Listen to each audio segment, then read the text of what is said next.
On the video I had just a few minutes ago about cleaning the keyboard, I was about to go into why I particularly like this keyboard so much. I want to point out a couple little odd things about it that you really don't see on most keyboards nowadays.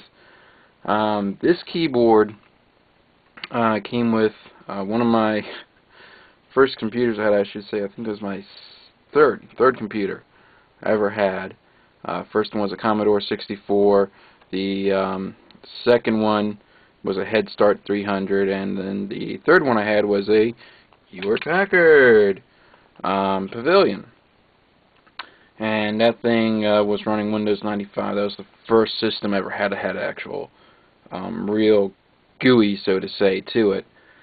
So it had a lot of little things to it that were, kind of unique, whatnot. But the keyboard I've just always liked from day one, and I still use it. This keyboard is probably got this back in '95, so that makes it about 13 years old, almost 14. It'll soon be 14 years old. That's a pretty darn good keyboard that lasts that long. And one thing I never noticed about it until probably about 5 years ago was the control button. This is just a little odd fact, just for your amusement. The control button, you probably can't see it because of this. Can't really zoom in without, on a video for this camera, it doesn't let me zoom in and change the focus level manually, all that. But the control button, you see the text is kind of right on the edge of it. If you look at the other control button, it's perfectly fine. When this one was manufactured, they obviously put these together by hand or something, because this control button was put on upside down. So when they went to print it, they obviously print the keyboard or something like that after it's all assembled. The control text got a little bit cut off. I never noticed that until a few years ago. It's kind of funny. But number one reason I like this keyboard, that right there, a volume knob. And you can hear that little clicking noise. That's every little increment you can go through on this guy. Why is this such an awesome feature? If you go through and look at one of the newer keyboards that have any kind of volume control on it, it's going to have volume up and down buttons. You go up, down, up, down, up, down, up, down, up, down. Well, for you to go through and turn your volume all the way up using a keyboard, you have to go like that. Well, with this volume knob, that would be it. Just one simple swish movement, whatever you want to call it. It's all the way up. Then I can just turn it down just a little bit like that, instead of up, down, down, up. Okay, doing that curve, it's just easier. It's simple. It's easier. I love it. And then if I all of a sudden am playing a video and it's really loud, I can just do that real quick, and its volume's cut down. It's awesome. I love it. And you just don't see many keyboards nowadays with a volume knob. They all have volume up-down buttons. So I'm actually a little bit excited about the new Logitech G15 keyboard that's supposed to be coming out in the next couple months, because they actually put on there a volume, not a knob. I mean, I prefer the knob because I can just do that, but they actually have a volume roller.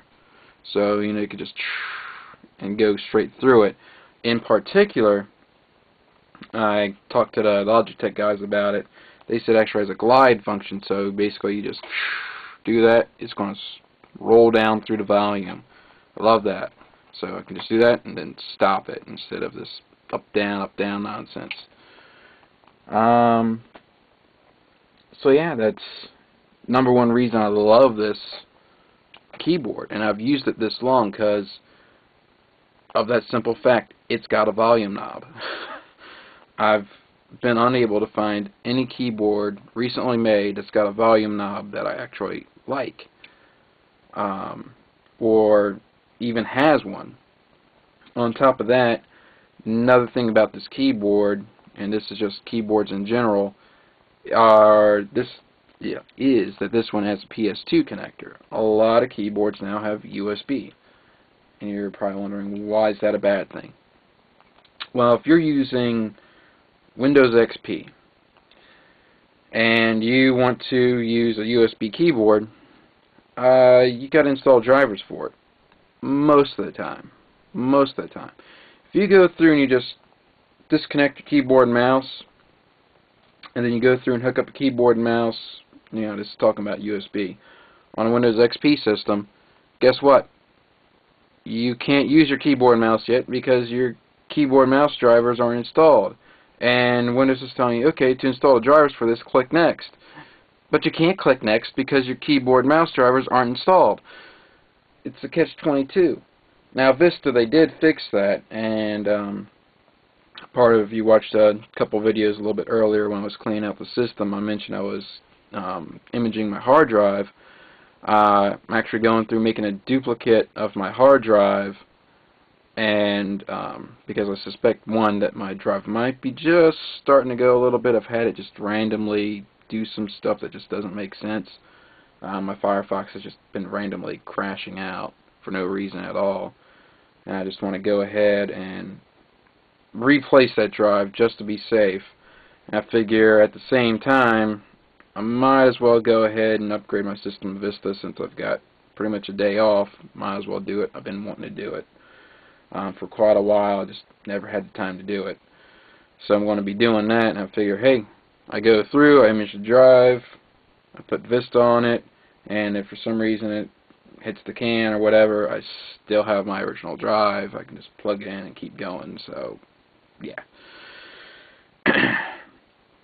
But yeah, Vista has the common sense to go, hey, this is a keyboard. We're going to let you use it. No need to have special drivers unless you want that extra functionality. So that's one thing. And that's another thing I want to get about. This was kind of the whole thing I want to get to the whole video here for. This keyboard, mostly all standard stuff. You got, CD playing buttons, your back, your forward, your play, stop, eject. The eject doesn't quite seem to work all that well. Not the button itself, but I think the functionality of it. I just haven't used it in a long time, so I can't remember. These buttons I just generally don't even use. But this keyboard does have some proprietary buttons. A messages button, where this thing is supposed to go through and light up. That's supposed to be a light there. When you get email and it's supposed to light up. Phone. Back in 1995, the big thing is you could go through and have a program on your computer that acted like a digital phone, but all it did was actually use your phone line to call out. That basically just launched that program. Internet, that one still works. That opens up Internet Explorer. Suspend button still works. And then, of course, you got proprietary shortcut buttons. And information button, remember that used to just go through and open up help. These little things are just little memory, EDO memory sticks. Not memory sticks, memory chips. I'll just set them there because I can. But a lot of these buttons just don't work on this keyboard because there's no driver for it. You go and use this keyboard on Windows XP, there's no driver from HP to let me set these shortcut buttons. I just can't set them. It won't let me. There's no way to do it. I can't go get the driver for it.